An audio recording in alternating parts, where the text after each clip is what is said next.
ఏ రాజునైతే actual గా సింహాసనం మీద చూశాడో 6వ అధ్యాయంలో ఏషియా, అదే రాజు యాక్చువల్ గా సేవకుడిలాగా వస్తాడట. ఆయన థ్రోన్ మీద కూర్చోట, స్లేవ్ లాగా వస్తాడట.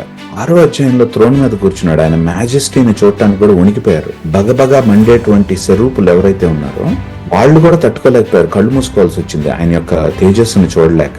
అలాంటిది ఆ సింహాసనం మీద కూర్చున్న ఆయన సేవకుడు వచ్చేసాడా, కురూపిగా కనిపిస్తున్నాడా, లో స్టేటస్ వ్యక్తిలాగా కనిపిస్తున్నాడట. ఆయనతో సంబంధాలు పెట్టుకోవడం వేస్ట్, ఇంతో మనం పెట్టుకుంటే మనకేం ఒరగదని జనాలు మొహం చాటేసుకుని వెళ్ళిపోతున్నారట ఆయనతో. అలాంటి వాడిగా వచ్చేట. కానీ ఆయన వచ్చేటప్పుడు అల్లా టప్పాగా రాట. అంటే సింహాసనం మీద కూర్చున్నటువంటి బగబగా మండేటువంటి వాళ్ళు కూడా చూడలేనటువంటి తేజస్సు కలిగినటువంటి ఆయన అలాంటి వాడిగా వస్తాడు అని అనుకున్నారు. కానీ అలాగ రాలేదు. అన్ఎక్స్పెక్టెడ్ ఫామ్ లో వస్తున్నట్టు ఆయన. ఎందుకంటే అన్ఎక్స్పెక్టెడ్ ఫామ్ లో ఎందుకు రావాల్సి వస్తుందంటే, మనం అన్ఎక్స్పెక్టెడ్ ఫామ్ లో సిన్న చితక్కొట్టిందట మనల్ని. మనం షేప్లెస్ అయిపోయాంట, మనం ఫామ్లెస్ అయిపోయాంట. మన ఫామ్లెస్ షేప్లెస్నెస్ ని రెస్టోర్ చేయడానికి అన్ఎక్స్పెక్టెడ్ ఫామ్ లో వచ్చేట ఆయన. అర్థమవుతుందా నేను చెప్పేది మీకు?